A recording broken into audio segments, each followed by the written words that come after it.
mga kwentong inyong mapapakinggan ay naglalaman ng mga detalyeng may karahasan, madudugong tagpo, at matitinding pangyayari na hango sa tunay na buhay. Maaring ito'y makapanindig balahibo, makasama ng loob, o hindi angkop sa mga bata o sa mga taong madaling matakot at mahina sa mga ganitong paksa. Pakinggan lamang ito nang may gabay ng mga magulang o mga nakakatanda. Kung handa ka na, magsimula na tayo. Mapagpalang araw sa inyo mga kapahina. Lalong-lalo na sa tagapakinig ng ating channel. Samahan niyo akong muli upang magbahagi ng kwento ng magkaibigan na muntik nang mapahamak dahil sa panlilin lang ng iba. Itago na lang natin siya sa pangalang Ronaldo. Nasa 17 taong gulang pa lang siya nang mangyari ito. At sa kanyang salaysay, nangyari ito taong 1970. Ayon sa kanya, ay kasama niya ang kanyang kaibigan na si Danilo nang dumayo sila sa isang lugar sa Bulacan, kung saan kinuha sila bilang tagahakot ng bahay o kung tawagin natin ay bayanihan. Umaga pa lang ay nag-aayos na sila ng gamit na kanilang dadalhin sa Bulacan dahil aabutin ng 1 buwan ng pananatili nila doon. Hindi lang kasi 1 o 2 bahay ang hahakutin nila, kundi napakarami nito.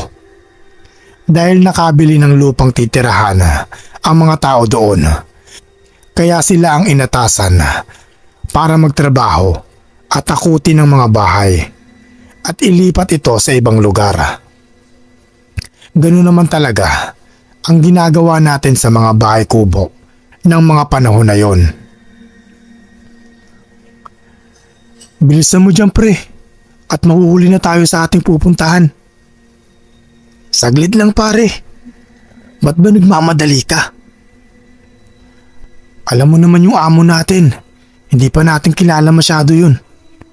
Kaya bilisan mo na dyan, at baka mapag-iwanan pa tayo. Sayang din yung kikitain natin ng 1 buwan dun, kung mauuwi lang din sa wala. Oo na, eto na nga't nagmamadali na. Hindi na nga ako nakapagsinturon sa pagmamadali ko. Abay, hindi ko na kasalanan yung pre. Magmadali ka na dyan at kanina pa bumubusina yung jeep. Pagkalipas ng ilang minuto nilang pagtatalo, ay lumabas na silang dalawa. At doon sa labas, naghihintay ang jeep na kanilang sasakyan patungo sa Bulacan. Matagal nang magkaibigan ang dalawa, simula nung nabubuhay pa ang kanilang mga magulang. Pero sa kasamaang palad, ay parehong namatay ang kanilang mga magulang sa isang aksidente nang pauwi sila sa kanila galing sa Maynila. Labis ang pagdaramdam ng dalawa, kaya nangako sila sa isa't isa na kahit anong mangyari ay walang iwanan. Nagkakaroon man sila ng konting tampuhan, pero hindi naman nila pinapalaki ito. Bakit kayo natagalan? Kailangan maaga tayong makarating doon dahil malayo-layo pa ang biyahe natin. Pasensya na po kayo, Manong. Sige, magmadali na kahit sumakay na kayo. Hindi tayo pwedeng magpagabi sa daan. Nagmadali na nga silang sumakay ng jeep. Mga bandang 4:00 nang makarating sila sa Bulacan. At nakita nga ni Ronaldo ang ilan sa mga trabahante na naglilipat na ng mga bahay. Agad naman silang hinatid sa matutuluyan nila. Magkasama pa din ang magkaibigan sa isang bahay na pamamalagian nila ng 1 buwan. Oh, bakit ang lungkot mo dyan? Namimiss ko lang sila ina at ama. Ano ka ba? Kahit nga ako hindi makapaniwala sa pagkamatay nila. Pero kailangan nating tanggapin yun. Andito naman ako sa tabi mo. Handang maging magulang mo at kapatid na rin. Salamat talaga pare. Kung wala ka siguro, ay hindi ko alam ang gagawin ko. Masyado akong nagpa-apekto sa pagkawala nila ina. Hindi ko alam kung paano ako magpapasalamat sa'yo sa lahat ng kabutihan mo sa akin. Ikaw talaga. Halika nga dito. Nangako tayo noon na walang iwanan, di ba? Na hindi tayo mag-iiwalay. Kahit na nagkakaroon tayo ng konting tampuhan, ay nauuwi naman yun sa pagdadamayan. Basta pare, gagawin ko din ang lahat para protektahan ka sa lahat ng bagay. Natutuwa ako sa sinabi mo pare. Pero sige, hihintayin ko yung araw na yun. Natitiyak ko naman na may panahon na ikaw na mismo ang makakatulong sa akin. Makakaasa ka pare. Nagyaka pa ng dalawa habang umiiyak. Tsaka sila nagpahinga na dahil sabi ng amo nilang si Alejandro ay maaga pa silang magtatrabaho. Kinabukasan ay nauna nang gumising si Ronaldo. Si Ronaldo kasi ang matanda sa kanila. Samantalang si Danilo naman ay napakaiyakin nito. Kaya halos araw-araw ay si Ronaldo ang nauunang gumising para maghanda ng agahan at nang makakain na sila bago magtrabaho. Ginising na ni Ronaldo si Danilo. Makalipas ang ilang oras at maya-maya lang may kumatok na sa pintuan at alam ni Ronaldo na si Alejandro ito. Oh, hindi ba kayo tapos dyan? Kung lagi kayong ganyan, papalitan ko na kayo. Kailangan matapos ang paglilipat ng bahay sa loob lamang ng isang buwan. Pasensya na po sir. Nagluto lang po ako ng makakain namin bago kami magtrabaho. Para may lakas po kami. Puros kayo pasensya. Binabayaran ko kayo dito para magtrabaho. Hindi para humilata lang dyan at maghintay ng grasya. Bilisan nyo. Ito na ang huling pagkakataon nyo ha. At kapag naulit to, hindi na ako magdadalawang isip na ibalik kayo kung saan kayo galing. Ayaw na ayaw kong tatamad-tamad. Dahil sa susunod na buwan ay kailangan ng matayuan dito ng gusali na ipapatayo ko. Naiintindihan nyo? Opo sir, gagawin po namin ang lahat. Huwag kayo puro salita, gawin nyo. Masusunod po. Danilo, bilisan mo na dyan. Andyan na pre. Lumakad na sila at nagsimula ng magtrabaho. Sobrang dami ng kanilang ililipat na bahay. Dahil sa mabait naman si Alejandro, ay naisipan niya na ilipat ang mga taong nakatira sa nabili niyang lupa sa isang lugar na hindi man gaano kalakihan, pero magkakasama naman ang mga bahay nila doon. Noong mga panahon kasi na yon, ay kubo lang ang mga bahay na gawa sa kawayan, kaya madali na lang itong mahakot. Natatagalan lang sila sa mabibigat na bagay na kailangang ilabas bago nila buhatin ang bahay para hindi gaanong mabigat. Alam mo pre, kung buhay lang sana si Naina, ay hindi ganitong klase ng buhay ang kalalakihan natin. Pangarap ko kasi noon maging isang doktor. Ikaw, anong plano mo kung sakaling nakapag-aral ka? Gusto ko maging isang engineer. Pangarap ko talagang makapagpatayo ng bahay. Pati yung bahay na bubuuin ko. Gusto ko ako rin ang gagawa. Wow! Sa bagay, madami ka naman alam sa paggawa ng bahay pre. Kaya nga saludo ako sa iyo eh. Pwedeng pwede ka nang mag-asawa. Wala pa sa isip kong pag-aasawa pre. Andiyan ka pa. Tsaka masaya ako na ikaw muna ang kasama ko. Habang hindi pa ako nakakakita ng babaeng mapapangasawa. Masyado pa din tayong mga bata para sa mga ganyan. Pero, hindi naman siguro masama kung magangad ka na magkapamilya na, di ba? Oo nga, pero wag na muna natin pag-usapan yan. Baka makita pa tayo ni amo dito at mapagalitan pa tayo. Baka mawalan pa tayo ng trabaho. Sayang din yung kikitain natin dito. Oo nga pala pre. Mamaya mag-ikot-ikot tayo dito. Parang may nakita akong bilihan dun. Parang gusto ko yatang kumain ng gulay mamaya. Ipagluto mo ako ha. Ano pa nga bang magagawa ko? Ako naman lagi ang nagluluto eh. Kalalaking tao mo kasi, hindi ka pa marunong magluto. Pagkatapos nga nilang magtrabaho, ay naglibot-libot na sila sa lugar. Madaming ang nagtitinda doon at sari-saring gulay ang kanilang nakikita. Naisipan ni Ronaldo na ipagluto niya si Danilo ng adobong kangkong. Paborito niya kasi yun, kaya doon sila dumiretso sa mga tindahan ng gulay. Magkano po dito? Tag 5 centavos lang yan, iho. Bagong kuha pa lang namin yung kangkong na yan. At natitiyak ko magugustuhan nyo yan. Sige po, pabili po ako. Salamat, iho. Nang makabili na sila, ay naglakad-lakad pa sila at naglilibot nang hindi na malaya ni Ronaldo na may nakabanggaan na siya.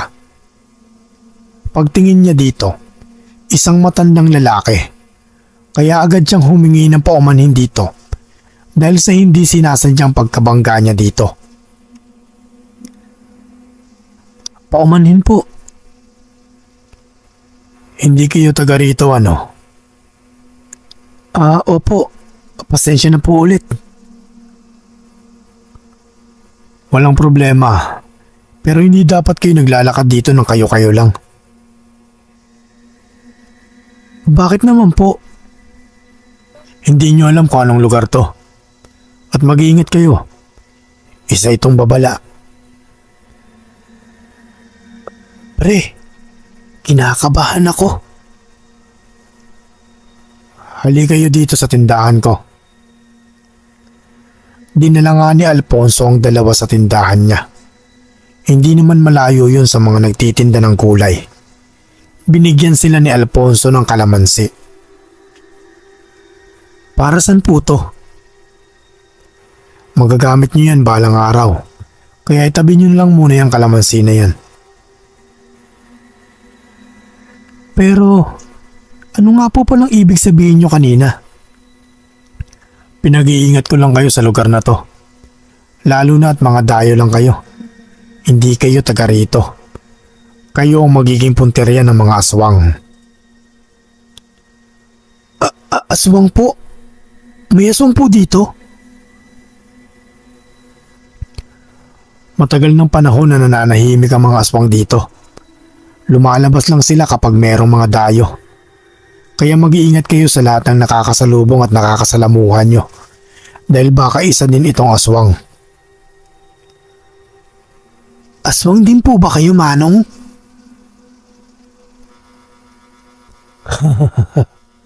Nagpapatawa itong kasama mo, iho. Hindi ako aswang. Ang gusto ko lang iparating sa inyo na kailangan nyo mag-ingat. Lalo pa sa pagbili ng mga bilihin dito. Mapanlin lang ang mga aswang at kaya nila kayong gayahin at linlangin.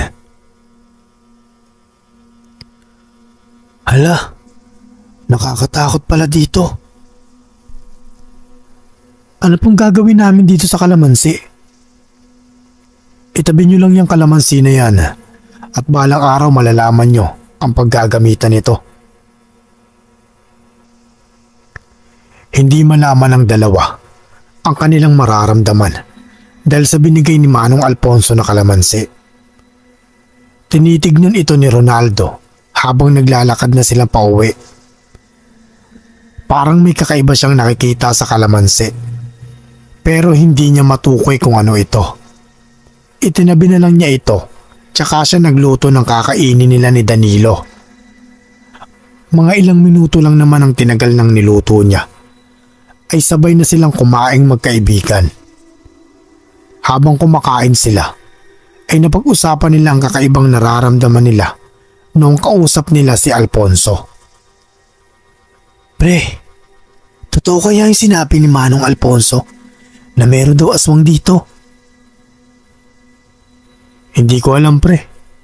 Hindi pa din naman ako nakakakita ng aswang. Kaya hindi ko natitiyak kung totoo nga ba to o baka katang isip lang.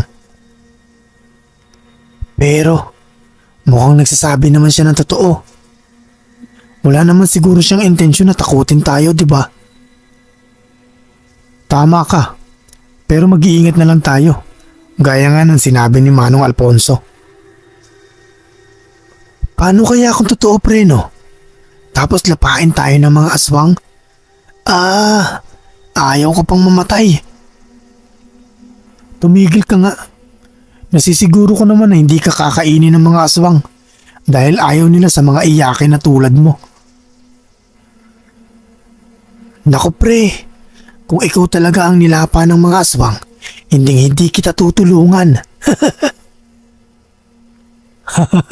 Baka nga pag nakita ka ng aswang, ay maihi ka na lang sa salawal mo at hindi ka na makagalaw. Hoy pre. Biro lang pre. Alam ko naman na matapang ka sa loob. Napapangunahan ka lang talaga ng pagkaduwag mo. Nag-aasaran lang ang magkaibigan habang kumakain. At nung matapos sila, ay tsaka sila nagpahinga na dahil maaga pa silang papasok kinabukasan. Kinabukasan nga ay maaga na silang gumising. Isang himala nga na maaga din gumising si Danilo. Dahil takot din itong mawala ng trabaho kung paiiralin niya ang katamaran niya sa pagbangon sa umaga. Pagkatapos nilang kumain at magbihis ay dumiretso na sila sa labas. Iilan pa lang ang mga tao nang dumating sila doon. Kaya masaya ang dalawa na kahit papano ay iyon ang kauna-unahang araw na hindi sila nahuli sa pagtitipon. Buti naman at maaga kayo. May kinukontak na sana akong mga tao dahil isang pagkakamali nyo na lang talaga masisibak na kayo sa trabaho. Kung ganyan sanang maaga kayo lagi, magkakasundo tayo hanggang matapos lang ang buwan na to. Hindi na sila sumagot pa at nagsimula ng magtrabaho. Hindi pa din sila nakakalahati sa kanilang paghahakot dahil sa isang araw ay mga 2 o 3 bahay lang ang nahahakot nila. Dahil na din sa dami ng mga laman ng mga bahay ng mga taong nakatira doon. Kaya nahihirapan din sila sa paglilipat dito. Isang araw, habang nagtatrabaho sila, ay nakaramdam sila ng sobrang gutom. Kaya nagpaalam sila sa amo nilang si Alejandro. Nakakain na muna sila sa labasan. May nagtitinda din kasing mga pagkain doon. Kaya naisipan na nila na pumunta doon. Habang naglalakad sila, ay may nakasalubong silang 2 lalaki na agad na nagtanong sa kanila. Magandang araw sa inyo mga pare. Gusto lang namin tanong kung may mapagtatrabahuan ba dito. Galing pa kasi kaming malayong lugar at napadpad kami dito para makapaghanap ng trabaho. Trabaho ba kamo? Sige, sumama kayo sa amin. Natitiyak ko naman na may bakante pa sa trabaho namin. Yun nga lang, hindi kalakihan yung sahod at naghahakot lang kami ng mga bahay. Pero mapagtsatsagaan naman kahit papano. Ayos lang pre. Okay lang naman sa amin kahit anong trabaho. Basta may trabaho lang kami. Sige. Tara. Puntahan natin si amo.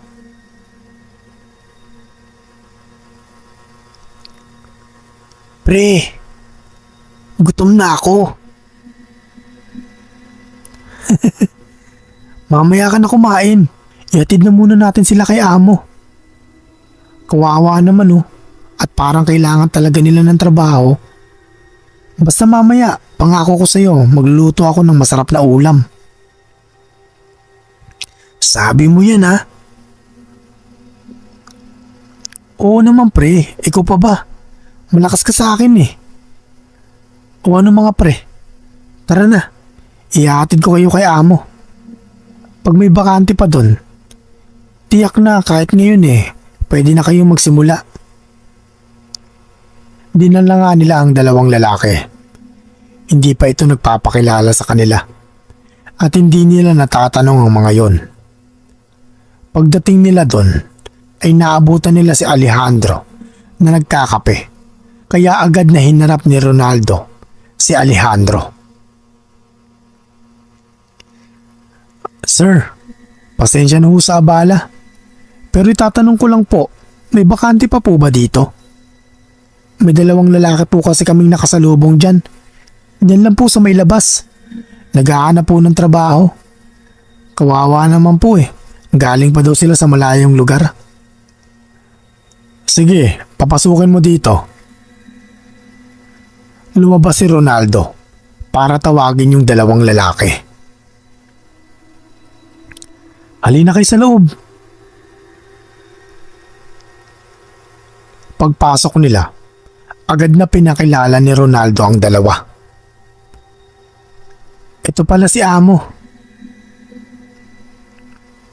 Magandang araw po. Kayo ba masipag magtrabaho?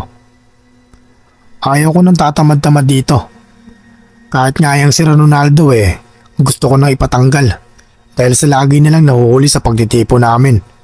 Kaya hanggat maaari, kailangan ko ang mga taong masisipag. Makakaasa po kayo sa amin. Sanay kami sa pagbubuhat dahil dati kaming nagtatrabaho bilang kargador. Bakit kayo umalis doon? Konti lang naman ang kita dito kumpara sa pagiging kargador nyo. Anong nag-udyok sa inyo na umalis doon? At dito kayo naghanap ng trabaho? Matagal po kasing magpasahod yung amo namin. Aabutin pa ng siyam-siyam bago kami sahuran. At hindi ho buo yung pera na natatanggap namin. Kaya napagod na din kami dahil hindi sapat yung kinikita namin. At di naman namin alam kung paano maghahanap ng pera. Paano naman kayo napadpad dito? Nabalitaan po kasi namin mula sa aming mga kasamahan na may pinapagawa nga daw po dito na bahay. Pero hindi pa naman namin alam kung anong trabaho. Nagbabaka sakali lang po kami. Kaya naisipan po namin na puntahan ito. At nagbabaka sakali nga po na makapasok kami ng trabaho kahit papaano. Kung ganun, maaari na kayo magsimula bukas na bukas din. Ronaldo, ihatid mo sila sa matutulugan nila. Doon sa may kabilang kubo. Doon muna sila mananatili hanggang matapos ang trabaho natin. Masusunod po, amo. Dinala nga ni Ronaldo at Danilo ang dalawa sa may kabilang kubo. Malayo-layo din ang kubo nila. Pero nalalakad lang naman ito. Binigyan na din ni Ronaldo ang dalawa ng kumot para kahit papano ay malabanan nila ang lamig sa gabi. Dito na muna kayo mamalagi sa loob ng 1 buwan at pag natapos ang trabaho at saka nyo makukuha ang sahod nyo. Mabait naman yung si amo kaya nagbibigay din naman niya ng paunang bayad. Hindi nga lang araw-araw. Ayos naman sa amin to. Tsaka sanay naman kami sa mga ganitong bagay. Taga saan nga pala kayo mga pre? At ano nga palang pangalan nyo? Ako si Antonio. Samantalang siya naman si Alfredo. Ganun ba? Pero ayos na ba kayo dito? Maiwan na muna namin kayo. At kailangan na din namin maghanap na pwedeng bilhan ng ulam namin mamaya. Sige pare, salamat pala sa tulong nyo.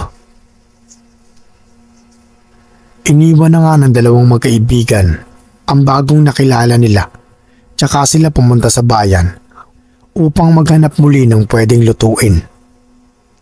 Sa pagkakataong yon ay naisipan naman nila na sari-saring gulay na lang ang kanilang lutuin. Manong Alfonso. Oh, mga iho. Kayo pala. Ano na naman ang ginagawa nyo rito? At talagang tuwing hapon nyo naiisipang gumala dito. Hindi naman po. Hindi naman po kami gumagala dito. Naghahanap po kami ng pwedeng lutuin para po sa panghapunan namin. Ganun ba? O sige, kumuha na lang kayo dito sa gulayan ko. Libre ko na lang din yan. Naku, nakakahiya naman po. Walang kaso sa akin yun. Tulad nyo din ako noon. Kaya naiintindihan ko kayo. Kaya kumuha na kayo ng mga gulay. Mga tanim ko naman yan. Kaya kahit papaano hindi ako malulugi dyan. Maraming salamat po. Siya nga po pala. Tinignan namin kagabi yung kalamansi na binigay nyo. Nakakapagtaka lang po. Parang kakaiba yung kalamansi nyo eh. Hindi pangkaraniwan ang kalamansi na yun.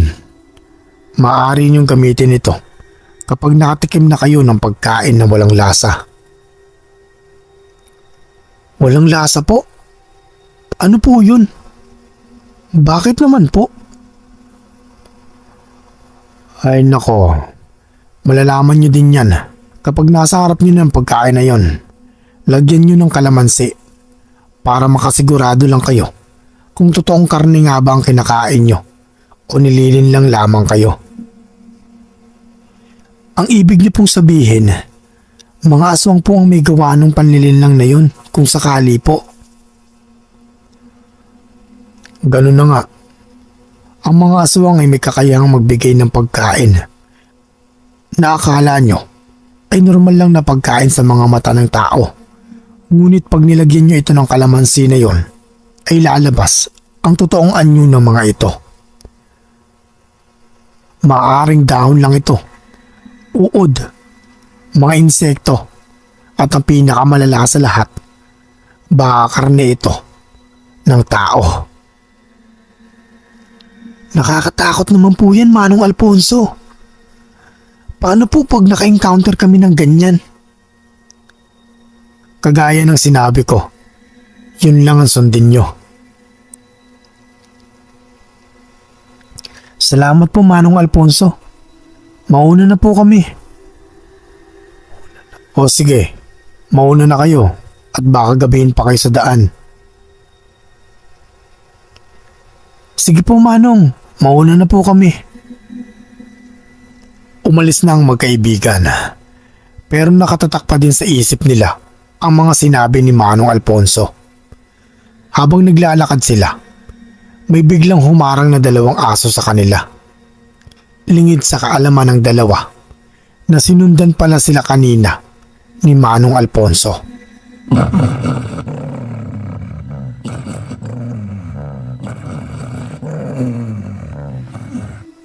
Pre, ano yan? Mga aso lang yan. Tara na. Bakit ganyan yung itsura nila? Tsaka parang gusto na nila tayong kainin.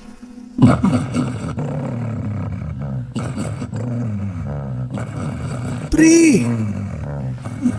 Nagulat at napapikit ang magkaibigan nang akmang sasakmali na sila ng dalawang aso.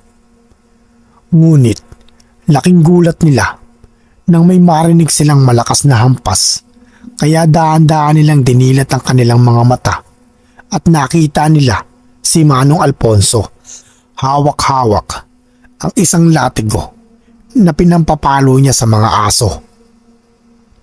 Nakita din nila kung paano nasaktan ng mga aso at hawak-hawak pa nito ang kanyang kaliwang kamay habang hinihimas-himas dahil sa pagkakahampas ni Manong Alfonso sa kanila.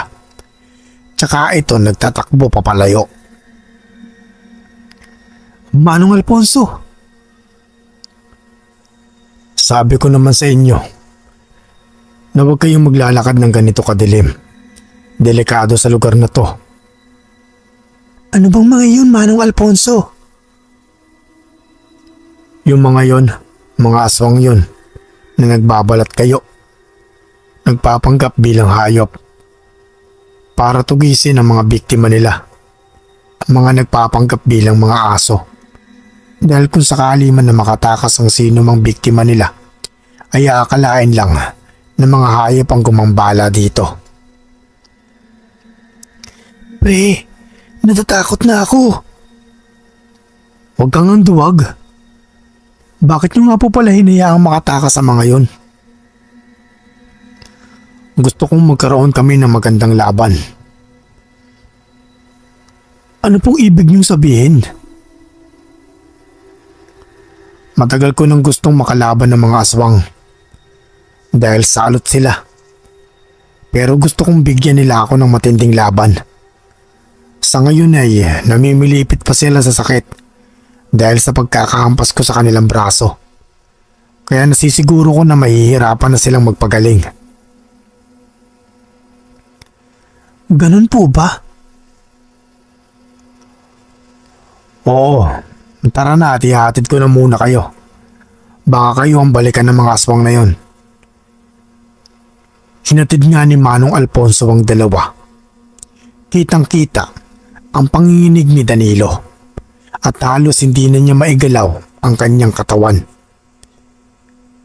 Si Ronaldo naman ay nananatiling seryoso. May kung ano din naman sa kanya na natatakot sa mga aswang, pero nananaig ang kanyang pagiging matapang. Pagkatapos ihatid ni Manong Alfonso ang dalawa, ay umalis na din ito. Pre, parang gusto ko na yatang iwanan ang lugar na to. Ano ka ba? Kailangan natin ng trabaho na to. Pero pre, paano kung hindi lang yun yung kayang gawin sa atin ng mga aswang? Nag-iisip ka ba?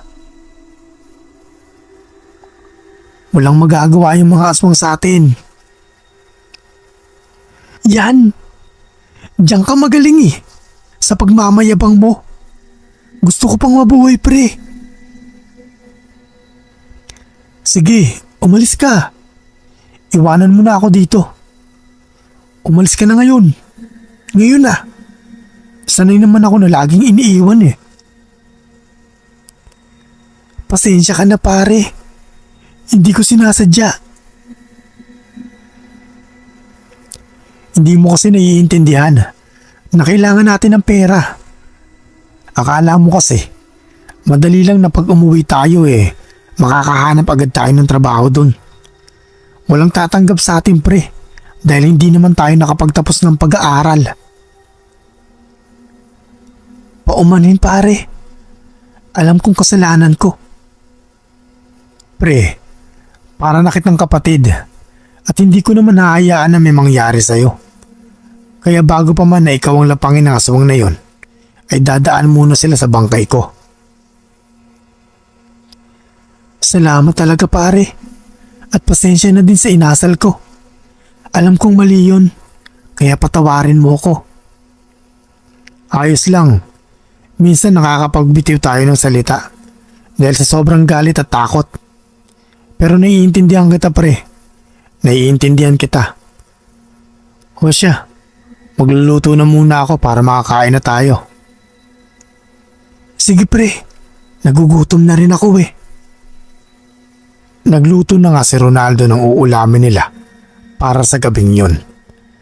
At nang matapos siya, ay agad na niyang tinawag si Danilo para kumain na. Nagkwentuhan pa sila habang kumakain. Pre, basta ipangako mo na ito na ang huling trabaho na kukunin natin dito kay Sir Alejandro. Oo naman, isang buwan lang to.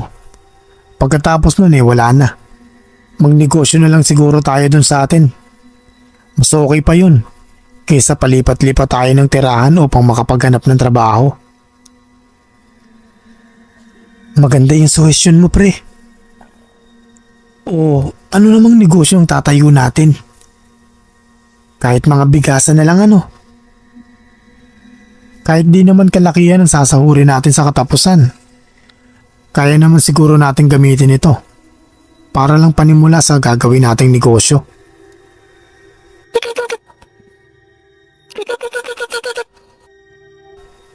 Ano yun pre? Sandali, diyan ka lang. Saan ka pupunta? Huwag mo akong iwan pre. Dito lang ako magmamasid. Nakarinig sila ng mga kalabog sa labas. Pero nananatili lang na nagmamasid si Ronaldo. Alam niya kasi na hindi pangkaraniwan ang bumubulabog sa kanila. Dahil gaya nga ng sabi ni Manong Alfonso, ay nagaanyong hayop ang mga aswang. Sumilip si Ronaldo sa butas para makita niya ang labas. At doon, nakita niya ang unti-unting pagbabagong anyo ng isang tao. Naging isa itong mabalahibong tao. Matatalas ang kuko at lumalabas na ang mga pangil nito sa kanyang bibig. Naalala ni Ronaldo ang mga kalamansi, kaya kumuha siya ng 5 piraso at pinaglalagay niya sa bawat sulok ng bahay. Nakarinig muli sila ng kalabog sa bubong, pero maya-maya ay nahulog ito sa lupa, kaya dahan-dahang sinilip ni Ronaldo ang aswang. Namimilipit ito sa sakit, kaya nagtataka si Ronaldo kung bakit nangyari yun. Hanggang sa sumagi sa isip niya ang kalamansi na nilagay niya sa mga sulok ng bahay. At nakakasigurado siya na ang kalamansing yun ang dahilan kung bakit hindi nakapasok ang aswang sa loob ng bahay nila para paslangin na sila. Ayos ka lang ba pre? Oo pre, ayos lang ako. Bakit ba ayaw nila tayong tigilan? Ano bang kailangan nila sa atin? Siguro, baka isa lang tayo sa mga bibiktimahin nila. Kaya ganun na lang sila kaporsige na patayin tayo. Isa pa, naaalala mo ba yung sinabi ni Manong Alfonso? Nahayok na hayok ang mga ito, lalo na sa mga dayo. Tama nga si Manong Alfonso. Magagamit natin ang kalamansi na to. Nakita mo kung paano nasaktan yung aswang na yun, di ba? Oo pre. Pero, kailangan pa din natin mag-ingat. Lalo pa at hindi natin kilala ang mga aswang. Magpahinga ka na at maaga pa tayong magtatrabaho bukas. Nagpahinga na nga ang dalawa. Matapos ang mangyari, ay napaisip si Ronaldo kung bakit palagi na lang sila ang pinupuntirya ng mga aswang. Kinabukasan ay maaga pa silang nagtrabaho. Nakita nila ang 2 bago nilang kaibigan na sina Alfredo at Antonio.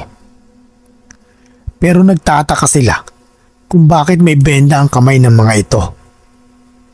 Hindi naman siya ganong kalaki. Pero tinatabunan talaga ito na para bang may sugat sa loob nun. Pre, kamusta kayo?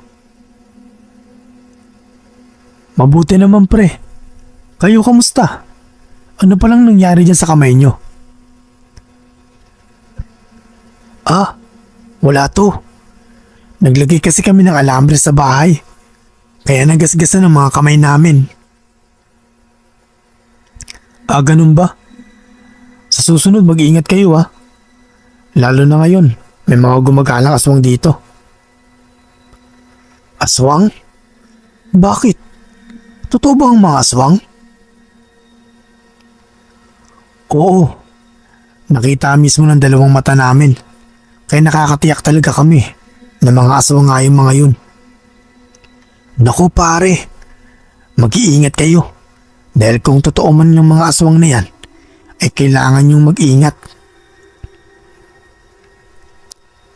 Nawirduhan talaga si Ronaldo sa mga inasta ng bago nilang kaibigan. Pero pinagsawalang bahala na lang niya ito at nagpatuloy sila sa pagtatrabaho. Nang biglang, aksidenteng nasugatan si Danilo at agad naman siyang nilapitan ni Antonio. Halika, sipsipin natin yung dugo. Ano ka mo? Ganyan ang ginagawa ng mga magulang namin.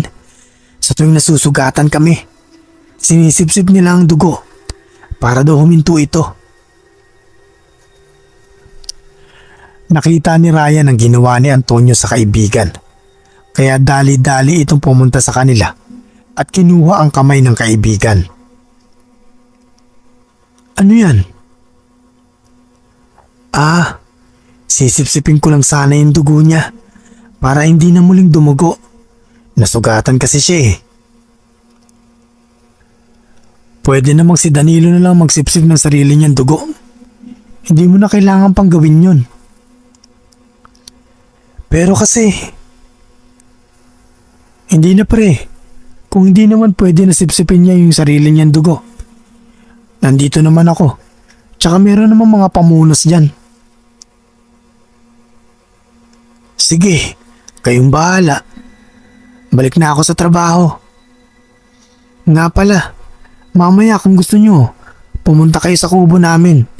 Magluluto ako ng masarap na ulam. Sige pre, walang problema. Salamat sa paanyaya nyo. Asahan nyo, pumunta kami mamaya. Sige pre, salamat. Bumalik na nga sila sa trabaho. Pero naiisip pa rin ni Ronaldo ang ginawa ni Antonio. Oo, totoo naman na mapapahinto mo ang dugo kapag sinipsip mo ito. Pero hindi niya lubos akalain ang nakikita niya kay Antonio na tila ba natatakam ito sa dugo ni Danilo at parang baliwala lang ito sa kanyang kaibigan. Pagkasapit ng dilim ay nag-ayos na sila Ronaldo para pumunta kila Antonio. Wala naman daw masama kung tatanggapin nila ang paanyaya ng bago nilang mga kaibigan. 7:00 na ng gabi nang makarating sila sa kubo nila Antonio. Kaya agad na kumatok ang dalawa. Pinagbuksan naman sila ni Alfredo tsaka pinapasok sa loob ng bahay. Salamat naman na tinanggap niyo ang paanyaya ko dito. Magkaibigan naman tayo, kaya walang problema sa amin yan. Siya nga pala, salamat nga pala sa pag-imbita mo. Malaki kasi ang pasasalamat namin sa inyo. Kung hindi dahil sa inyo, wala kaming trabaho ngayon at hindi kami kikita. Nakapagbigay na nga pala ng unang bayad ng amo natin. Kanina lang, kaya nakabili ako ng pagkain na lulutuin. Tamang-tama ang dating nyo. Kakahain ko lang ng ulam. Halina kayo sa lamesa at saluhan kami. Salamat. Nakabili kami kanina ng baka, kaya nakapagluto kami ng balbakwa. Masarap ito, lalo na sa gabi. Mukhang masarap nga. Amoy pa lang nakakatakam na talaga. Oo nga pre, ang sarap mo sigurong magluto parang Antonio. Hindi naman. Nasanay lang talaga ako na sa aming dalawa ni Alfredo, ako lagi ang nagluluto. Matagal na kami magkaibigan yan. Para ko na ding kapatid yan.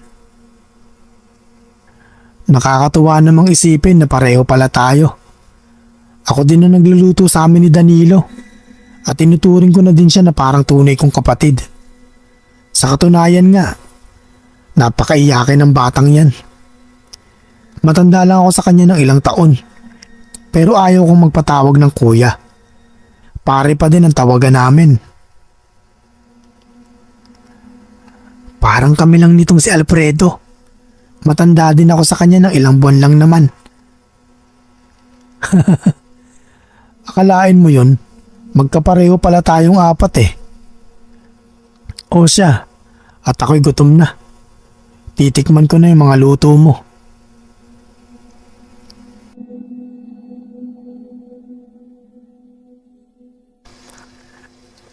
Tinikman nga ni Ronaldo ang luto ni Antonio.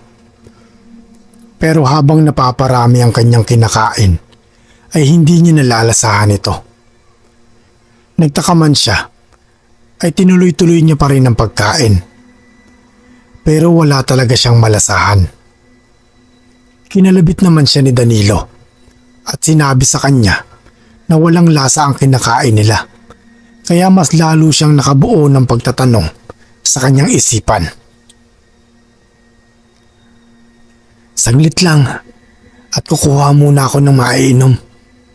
Alfredo, kumuha ka muna ng sabaw at mukhang nagugutom talaga sila. Pagkaalis ng dalawa, ay naalala ni Ronaldo ang kalamansi. Kaya agad niyang kinuha ito at ipiniga sa pagkain niya. Maya-maya lang ay nag-iba na ang kulay at amoy ng kinakain nila. Lumitaw ang tunay na anyo nito. Mga parte ng tao, mga daliri, kamay, mata, tenga, at may mga malalaking uod pa sa loob nito. Muntik na silang masuka sa nakita, pero pilit nilang nilabanan ito.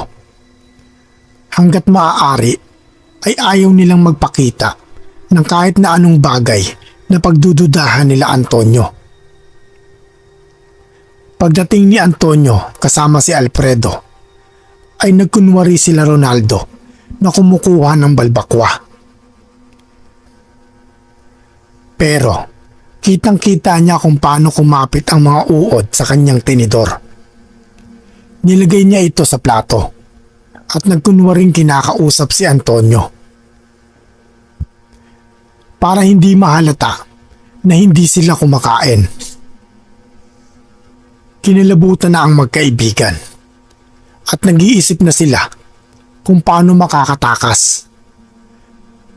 Nagkunwari sila na meron pang aasikasuhin sa kanilang bahay, kaya kailangan na nilang umuwi. Nga pala, mauna na kami sa inyo. Bakit naman? Parang napakaaga naman yata. Hindi nyo na ba kami muna sasaluhan dito? Maaga pa ang pasok bukas pre, kaya kailangan na muna natin magpahinga. Tatayo na sana ang magkaibigan nang pigilan sila ni Antonio. Sandali, anong nilagay niyo sa ulam? May naaamoy kasi akong kakaiba eh. Ha? Wala naman. Wala naman kaming nilagay dun. Ayaw na ayaw ko pa naman ang mga taong sinungaling. Lalo na pag nababasa ko ang mga kilos nito. Teka pare, anong ibig mo sabihin? Nilagyan niyo ng kalamansi ang pagkain, hindi ba? Kalamansi na nakapagpabago ng anyo ng kinakain niyo. Paano? Dahil nandito naman kayo, ay sasabihin na lang namin sa inyo ang totoo. Kinabahan si Ronaldo sa kanyang narinig at nanginginig na din ng kanyang katawan. Tumingin siya sa kaibigang si Danilo at tulad niya, nababasa niya rito ang kaba at takot. Nag-iisip pa rin ng paraan si Ronaldo kung paano sila makakatakas sa dalawang yun. Mga aswang kami. Tulad niyong mga tao ay nangangarap din kami ng simpleng buhay. Pero may tao talaga na masasama. Lumipat kami ng tirahan dahil pinagbibintangan kami na kami ang pumapatay ng tao. dumagsa ang mga tao na handa kaming patayin at sunugin. Nakatakas kami ni Alfredo. Pero ang mga magulang naman namin ang pinatay ng mga hayop na tao. Sinubukan naming magiganti sa mga tao dahil sila mismo ang nagtulak sa amin na manakit kahit wala naman kaming ginagawang masama. Sa pagsasalaysay ni Antonio ay nakikinig lang si Manong Alfonso sa labas. Nang hindi niya mapigilan ay agad siyang pumasok sa loob ng kubo na tinitirhan nila Antonio. Sinungaling! Pinatay niyo ang asawa ko. Oo, kami ang pumatay sa asawa mo. Pero natanong mo ba sa asawa mo kung bakit kami naghiganti sa kanya? Anong ibig mong sabihin? Tahimik lang na nakikinig ang magkaibigang Ronaldo at Danilo dahil pati sila ay nalilito na sa nangyayari. At pati na rin sa biglang pagdating ni Manong Alfonso sa kubo. Isa ang pamilya ng asawa mo sa mga taong gustong magpapatay sa amin. Ang pamilya din nila ang mga taong pumatay sa mga magulang namin. Pinili naming lumayo, pero anong ginawa ng pamilya ng asawa mo? Sinundan pa din nila kami kahit na nagpakalayo-layo na kami. Naalala mo ba nang lumipat kayo ng bahay sa Maynila? Naalala mo ba kung bakit halos araw-araw ay umaalis ang asawa mo? Dahil yun sa pag-uutos ng mga magulang niya para tugisin kami. Wala kaming pinatay na tao. Pero kayong mga tao ang nagtulak sa amin na gumawa ng masama. Isang beses, naglakas loob ang asawa mo na puntahan kami gaya ng kagustuhan ng mga magulang niya. Kung hindi kami lumaban sa asawa mo, ay kami naman ang mapapatay niya. Hindi totoo yan. Hindi kayang magsinungaling ng asawa ko sa akin at itago ang lahat. Bakit hindi mo kaya ng labi ng asawa mo o puntahan ng mga magulang niya para malaman mo ang totoo? Naguguluhan pa rin si Ronaldo, pero sa loob-loob niya ay gusto na niyang magtanong, kaya naglakas na siya ng loob at sumabat. Kung ganun, bakit pati kami gusto niyong patayin? Ginamit lang namin kayo dahil kay Alfonso. Kayo ang ginawa namin daan. Matagal na rin naming sinusubaybayan si Alfonso at alam namin na maghihiganti siya sa pagkamatay ng asawa niya. Alam din namin na siya ang nagbigay ng kalamansi sa inyo. Kaya alam namin na pinagdududahan niyo na kami. Aswang kami at may kakayahan kami na mabasa ang kilos ng mga tao. Naiintindihan namin kayo, pero kami, hindi nyo kami naiintindihan. Buhay ang kinuha nyo sa amin at tanggap namin ngayon kung makikipaglaban kayo sa amin. Hindi bilang aswang, kundi bilang tao. Tatanggapin namin kung sino ang mananalo. Para saan ba ang paglalaban na to? Para sa pamilya ko. Para sa asawa ko. Kung ganun, bakit nyo pa kami sinasaling ni Danilo sa labanan nyo? Namumuhay lang kami ng tahimik at kung gusto nyong magpatayan, kayo na lang. Sige, tinatanggap ko ang alok nyo. Matagal ko na din gustong makita ang asawa ko sa kabilang buhay. Kaya kung mananalo kayo sa akin, ay tatanggapin ko kahit pakamatayan. Kung ikaw lang mag-isa, ay ako lang ang lalaban. Hindi ako gagamit ng kahit anong sandata o kahit mag-anyong aswang. Hindi ko rin gagawin. Sana ikaw rin. Sige, hindi ko gagamitin ang kalamansi at hindi ko gagamitin ang mga sandata ko laban sa inyong mga aswang. Sinimulan na nga nila ang labanan at nakatingin lang ang magkaibigan, pati si Alfredo. Unang natumba si Antonio dahil sa malakas na suntok ni Alfonso. Nagkalat din ang dugo sa kanyang mga labi, dahilan ng kanyang pagkahilo. Nang mahimasmasan siya, ay agad siyang tumayo. Saka siya sumuntok kay Alfonso. Mahina lang ito, kaya hindi ininda ni Alfonso ang sakit.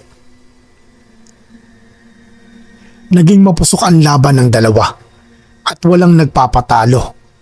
Kaya sa kaba at takot ni Ronaldo ay gumitna na siya sa dalawa. Tama na. Nakapaghiganti na kayo sa isa't isa. Nawala na kayo o nalagasan ng isa sa pamilya nyo. Huwag niyong hintayin na pati kayo ay malagas na rin. Matuto tayo magpatawaran para sa ating lahat. Oo, ang pagkakaalam natin ay masama ang mga aswang. Pero gaya lang din natin silang mga tao. May mabubuti at may masasama. Kaya ako na ang nakikiusap sa inyong dalawa. Itigil na natin to. Para silang nabuhusan ng malamig na tubig dahil sa sinabi ni Ronaldo. Narealize nila na pagtanto nila ang pagkakamali nila. Tama si Ronaldo. Lahat ng mga nilalang na nabubuhay sa mundo ay may mga masasama at mabubuti. Kaya imbis na magpatayan ng dalawa, ay natutunan nilang magpatawad at tanggapin ang nangyari. Umalis si Manong Alfonso na maluwag ang kanyang dibdib. Nagpasalamat naman kay Ronaldo, sila Antonio at Alberto dahil sa tulong na kanyang nagawa para pahupain ang tensyon sa pagitan nila ng matanda. Nagpatuloy pa din silang apat sa pagtatrabaho hanggang sa matapos nila ang isang buwan. Inilihim ng magkaibigan ang kanilang nalaman sa lahat bilang respeto na lang din sa kanilang mga naging kaibigan na mga aswang. Nang matapos na ang kanilang trabaho, ay muli silang bumalik sa kanilang bayan. Sila Antonio at Alberto naman ay nagpaiwan doon sa Bulacan. Dahil nagustuhan ni Alejandro ang kanilang kasipagan. Nang makabalik ang magkaibigan sa kanilang lugar, ay doon na sila nagsimula ng kanilang negosyo. Nung una, ay nahirapan pa silang mag-isip kung ano nga ba ang gagawin nilang negosyo. Pero kinalauna naman ay may naisip naman na sila.